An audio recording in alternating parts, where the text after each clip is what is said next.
कोल्हापूर जिल्ह्याच्या चंदगड आणि गडहिंग्लज परिसरात गेल्या काही दिवसांपासून वृद्धांना लक्ष्य करून त्यांच्याकडील सोन्याचे दागिने लुटण्याच्या एका टोळीला स्थानिक गुन्हे अन्वेषण शाखेने अटक केली आहे। या कार्यवाहीत पोलिसांनी 2 आरोपींना ताब्यात घेतले असून त्यांच्याकडून सुमारे 2.5 लाख रुपये किमतीचे सोन्याचे दागिने, 2 मोबाईल फोन आणि 1 दुचाकी असा मुद्देमाल जप्त करण्यात आला आहे। गेल्या काही काळापासून या दोन्ही तालुक्यांमध्ये वृद्धांवर हल्ले करून त्यांना लुटण्याच्या घटनांमध्ये वाढ झाली होती, ज्यामुळे परिसरात भीतीचे वातावरण होते। स्थानिक गुन्हे अन्वेषण शाखेने या प्रकरणाचे गांभीर्य लक्षात घेऊन तपास सुरू केला होता। मिळालेल्या गोपनीय माहितीच्या आधारे पोलिसांनी ही कार्यवाही करत आरोपींना जेरबंद केले आहे।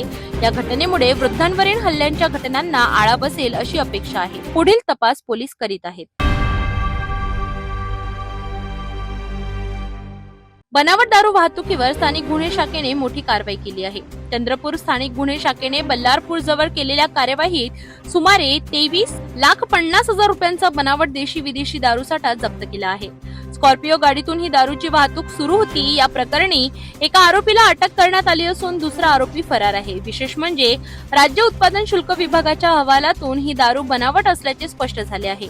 चंद्रपूर जिल्ह्यात अवैध दारू विरोधात सुरू असलेल्या मोहिमेतील एक महत्त्वाची कार्यवाही मानली जात आहे।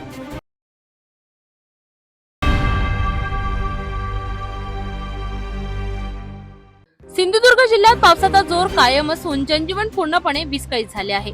कणकवली आचार राज्यमार्गावर पाणी आल्याने वाहतूक ठप्प झाली आहे। सिंधुदुर्ग जिल्ह्यात गेल्या 24 तासांपासून कोसळणाऱ्या मुसळधार पावसामुळे पूरसदृश्य परिस्थिती निर्माण झाली आहे। कणकवली आचार राज्य महामार्गावर वरवडे येथे रस्त्यावर मोठ्या प्रमाणात पाणी साचल्याने वाहतूक पूर्णपणे थांबली आहे। त्यामुळे श्रावण, रामगड, आचरा, बेळणे, मालवण यासह अनेक गावांचा संपर्क तुटला आहे।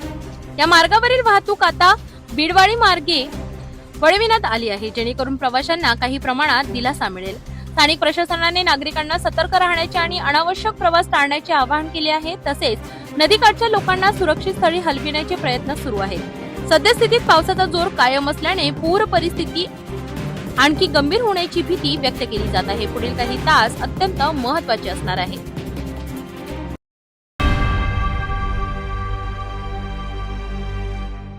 हिमाचल प्रदेशमध्ये सुरू असलेल्या जोरदार मान्सून पावसामुळे अभूतपूर्व अशी हानी झाली आहे। गेल्या 20 जून पासून आतापर्यंत भूस्खलन आणि ढगफुटीच्या विविध घटनांमध्ये 62 जणांचा मृत्यू झाला असून 56 जण अद्याप बेपत्ता आहेत। राज्यभरात अनेक ठिकाणी भूसंकलन झाल्यामुळे रस्ते बंद झाले आहेत आणि वाहतुकीवर मोठा परिणाम झाला आहे। विशेषतः डोंगराळ भागांमध्ये अनेक घरांचे मोठे नुकसान झाले आहे। बचाव कार्य युद्ध पातळीवर सुरू असले तरी सततचा पाऊस आणि कठीण भूभागामुळे त्यात अडथळे येत आहेत। बेपत्ता व्यक्तींचा शोध घेण्याचे काम सुरू आहे, परंतु मुसळधार पावसामुळे हे काम अधिक आव्हानात्मक बनले आहे। हवामान विभागाने येत्या 8 जुलै पर्यंत राज्यात मुसळधार ते अतिमुसळधार पावसाचा इशारा दिला आहे, ज्यामुळे परिस्थिती आणखी बिघडण्याची शक्यता आहे। पावसाने नागरिकांना सतर्क राहण्याचे आणि सुरक्षित ठिकाणी जाण्याचे आवाहन केले आहे। आणि नैसर्गिक आपत्तीमुळे राज्याच्या पायाभूत सुविधांचे मोठे नुकसान झाले असून जनजीवन विस्कळीत झाले आहे।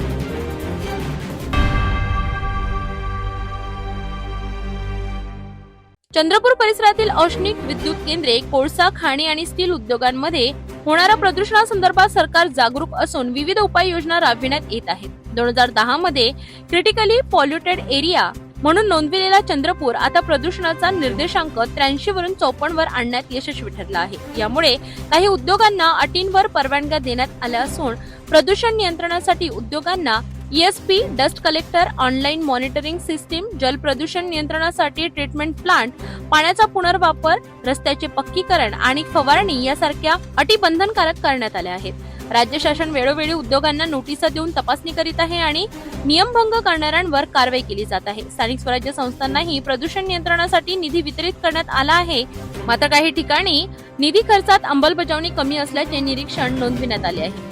चंद्रपूर सारख्या प्रदूषण क्लस्टर असलेल्या भागांसाठी स्वतंत्र प्रदूषण नियंत्रण आराखडा तयार करण्याची सरकारची सकारात्मक भूमिका असून लवकरच त्यावर निर्णय घेतला जाईल, असेही मंत्री मुंडे यांनी सांगितले।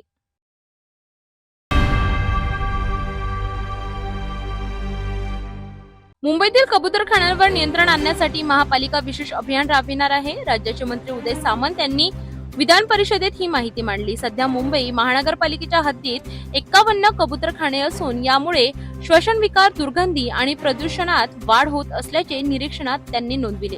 मनीषा कायंदे यांनी उपस्थित केलेल्या प्रश्नावर उत्तर देताना मंत्री सामंत यांनी सांगितले की काही न्यायालयाच्या आदेशाने बंद केलेले कबूतरखाने पुन्हा सुरू झाल्याचे निदर्शनास आले आहे. नागरिकांनी कबुतरांना धान्य टाकणे थांबवावे यासाठी जनजागृती आवश्यक असल्याचेही त्यांनी सांगितले. मुंबई महानगरपालिकेला येत्या 1 महिन्यात कबूतरखाने बंद करण्यासाठी विशेष मोहीम आणि जनजागृती अभियान राबविण्याचे निर्देश लवकरच दिले जातील असेही सामंत यांनी स्पष्ट केले. या मोहिमेमुळे मुंबईकरांना आरोग्यविषयक दिलासा मिळाल्याची अपेक्षा आहे.